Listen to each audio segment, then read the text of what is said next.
अस्सलाम वालेकुम दोस्तों, उम्मीद है आप सब लोग खैरियत से होंगे। 9 अक्टूबर 2020 जुमे का दिन है। तमाम दोस्तों आपको जुमा मुबारक और उम्मीद है आपका दिन अच्छा गुजर रहा होगा। ब्रेकिंग न्यूज़ ये है कि आज स्प्रिंग कमेटी की जानब से अनाउंसमेंट कर दी गई है कि रात को नो मूवमेंट बैन जो है जैसे पहले था वो दोबारा से लगाया जाएगा 11 अक्टूबर से लेकर 24 अक्टूबर तक। और इसके अलावा तमाम बीचेस क्लोज करने का हुक्म दे दिया गया है। कोई भी बीच है पब्लिकली ओपन नहीं होगा, किसी को भी इजाज़त नहीं होगी बीच के ऊपर जाने की या किसी किस्म की गैदरिंग करने की। और मज़ीद कुछ कमर्शियल मार्केट्स हैं वो भी बंद की जाएंगी।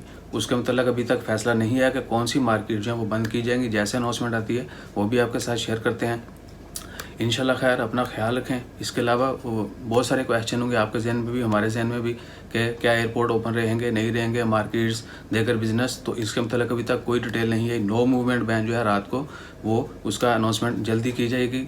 जैसे वो अनाउंसमेंट आती है वो भी शेयर करते हैं। बाकी बीचेस क्लोज करने के बारे में ऐलान कर दिया गया है। Stay tune, be with us. जैसे ही डिटेल आती हैं वो भी आपके साथ शेयर करते हैं। जज़ाकल्लाह, अल्लाह हाफिज़।